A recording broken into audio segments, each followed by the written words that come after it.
Welcome into Steelers Latest, your daily spot for all news and information related to your Pittsburgh Steelers. I'm your host, Cole Denis, and please like and subscribe to the channel if you enjoy the content to stay up to date with everything Steelers. But let's get rolling as the Steelers named their four team captains yesterday.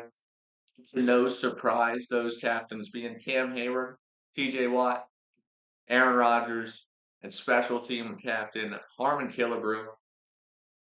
Watt, Hayward, and Rodgers all, no surprise. Hayward and Watt have been the leaders of the defensive side of the ball for years. Rodgers now being the veteran quarterback, being the veteran presence on the offensive side of the ball.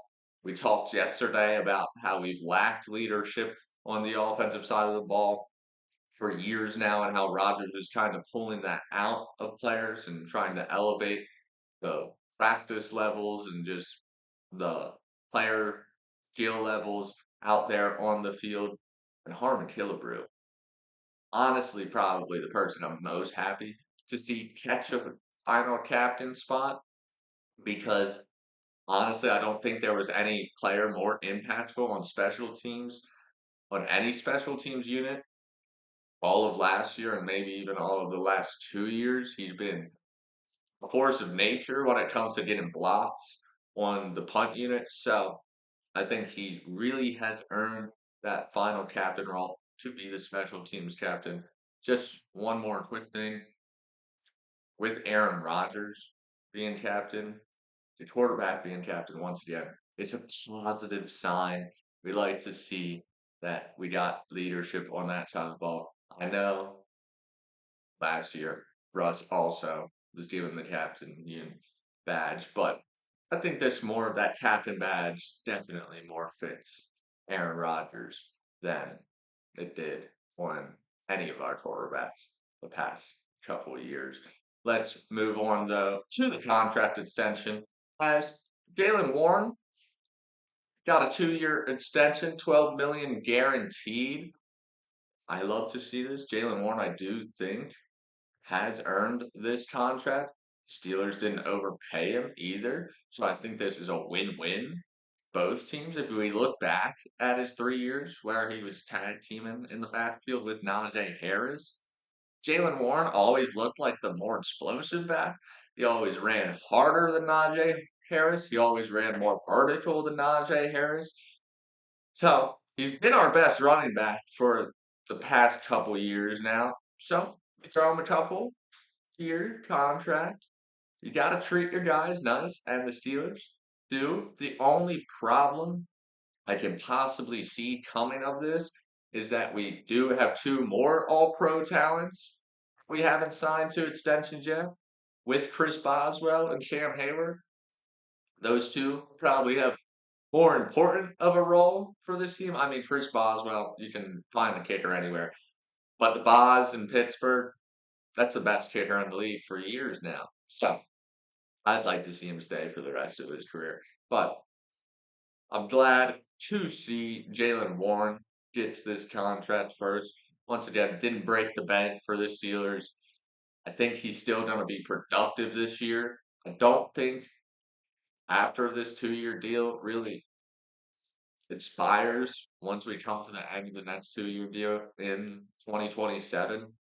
I think that's probably when they're going to let him go, when Caleb Johnson will really get the reins to be that only running back in the backfield if all goes well to plan. But that is years away now, so we don't have to worry about that. We got Warren and Johnson. They're going to be the dual-headed backfield in the Steelers backfield in 2025. I think it's going to be a lethal duo. Johnson didn't have the best preseason, but Warren, as I said, he always runs hard. So I have a lot of faith in Jaylen. Let's move on. We had a linebacker visit today, visit during Labor Day, during everyone's day off. It wasn't John Radigan's day off. The former Panther and Seahawk linebacker came to visit the Steelers facilities. He signed as a UDFA in Seattle in 2021, and he stayed there until last year, where he played for the Panthers. Radigan has really had a reputation of being a hard-hitting linebacker. He isn't one person that has played a lot of reps. When you hear someone have a 4-year career, you're thinking he started a lot of games. Not really. He's played in a decent amount of games.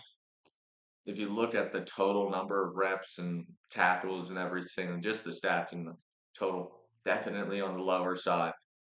Once again, though, not an addition that would really move the needle or the trajectory of this team in 2025, but definitely someone that could be useful as a depth piece for like injuries right now. Right now, the Steelers have 5 linebackers on their roster, not on the practice squad though. So I'm thinking this is more practice squad look than actually roster addition. I think he's really just going to be brought in for the practice squad just in case one of these 5 linebackers go down during the year, just so we have someone that we can plug in without having to go out and sign someone in a hurry. But as I was saying, I think Radigan can be a good move. He's has a hard-hitting reputation.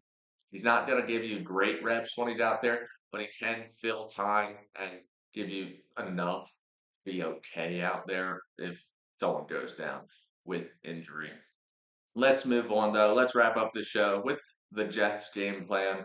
I'm gonna try to predict what the Jets probably are gonna do against us as Steelers fans and what the Steelers should be looking out for come this Sunday. So I think it's going to be a run heavy offense for the Jets come Sunday. We talked about the key matchups yesterday being the Jets Justin Fields versus the Steelers secondary and DK Metcalf versus Sauce Gardner. But offensively, I think we're going to have to force them to pass to get to those turnovers early because they're going to hit the ground early and often with all that talent in the backfield, with all those fresh legs in the backfield. You got Hall, Allen, and now combining that with Justin Fields' legs, they're going to have a strong option game going, I believe, early in this game. We just got to shut that down. We're going to have to force them to come off the run to pass. And based off what they said in training camp, the accuracy from Justin Fields is not looking good. That's really why I'm thinking Aaron Glenn, as first year head coach, is going to shift that game plan completely to the run game, especially also with the Steelers struggling with the run at the end of last year. Just be on the lookout for that. If you're on the defensive side of the ball, defensively, though, for the Jets, I know they took a step back last year, but don't be surprised if, with Aaron Glenn, the D coordinator from Detroit, this defense really bounces back. I wouldn't be surprised if he has his side of the ball ready to fire away here early in the season. So I think their defensive game plan is going to be a lot of what we've seen in the past couple of years, where teams load the box and we have to prove we can pass consistently. We haven't been able to do that in 3 years now. Hopefully, with a veteran quarterback, this is the year we can finally take the top off and establish a pass game so we don't see 8-man boxes anymore. It has been killer for our offense for years now. We haven't been able to get a run game going because our pass game can't get going, and you can't get a pass game going because your run game can't get going. It has just been one of the worst cycles you've seen, but hopefully it comes to an end this weekend against the Jets, and Aaron Rodgers can open up this defense early with something over the top, get them to play a little looser, so our run lanes can open up. But that has been it from Steelers Latest. I've been your host, Cole Denis, and I will see you tomorrow.